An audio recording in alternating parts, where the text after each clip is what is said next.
नमस्कार, मैं दीपक विशाल और आप देख रहे हैं द बिग न्यूज़ 9। बिहार में चुनावी सरगर्मी काफ़ी तेज़ हो गई है और उसको लेकर के तमाम पार्टियां अपने अपने स्तर से तैयारियों में जुट चुकी है। आपको बता दें, अब तक की सबसे बड़ी खबर आपको बता रहे हैं कि अब बीजेपी ने अपने 71 कैंडिडेट का जो नाम है वो उसका खुलासा कर दिया है। उन्होंने पहली लिस्ट जारी कर दी है।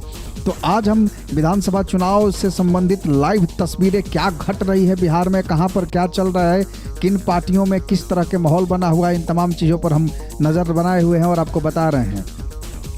बिहार विधानसभा चुनाव 2025 का माहौल गर्म हो चुका है और भारतीय जनता पार्टी ने आज अपने उम्मीदवारों की पहली सूची जारी कर दी है और इस लिस्ट में कुल 71 नाम शामिल हैं। एनडीए के घटक दलों के साथ बीजेपी चुनावी मैदान में ताल ठोक रही है। इस बार बीजेपी 101 सीटों पर चुनाव लड़ेगी। वहीं महागठबंधन में फिलहाल सीटों को लेकर नया मत्थापच्ची जारी हो गया है। और इसमें सबसे बड़ी खबर ये मैं आपको बता दूं कि सम्राट चौधरी और विजय कुमार सिन्हा, मंगल पांडे, साथ ही साथ अगर हम बात करते हैं रामकृपाल यादव और ऐसे बड़े नाम जो हैं उनके कौन कौन सी सीट है, किस सीट पर से वो चुनाव लड़ रहे हैं, इसका भी हम जिक्र करेंगे। तो आपको बता दें कि जो बड़े नाम है, क्योंकि बहुत सारी चर्चाएं चलती आ रही थी और उस चर्चा में सबसे बड़ा नाम सम्राट चौधरी की है।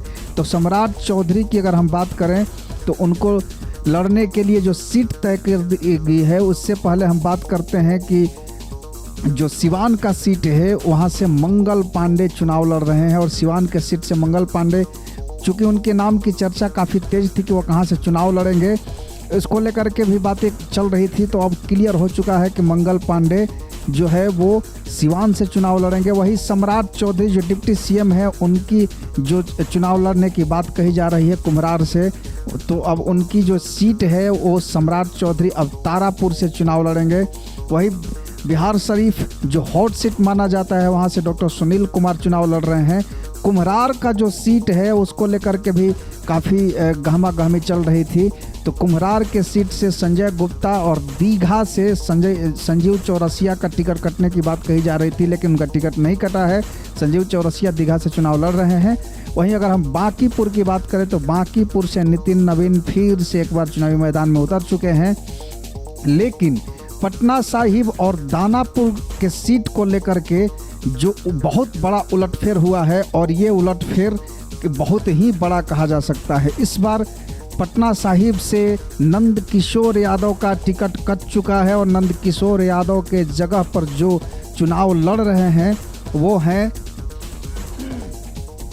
नंद किशोर यादव के जगह पर जो चुनाव लड़ रहे हैं वो रत्नेश कुशवाहा। आपको बता दें कि रत्नेश कुशवाहा एक बड़ा नाम है और पटना साहिब कुशवाहा वोटरों के लिए जाना जाता है। ऐसे में नंद किशोर यादव का टिकट काट दिया गया है और रत्नेश कुशवाहा पटना साहिब से चुनाव लड़ रहे हैं। दानापुर से रामकृपाल यादव को चेहरा बनाया गया है। इससे पहले दानापुर से अगर हम बात करें तो ये नाम भी काफ़ी चर्चा में थी कि दानापुर से कौन चुनाव लड़ेगा।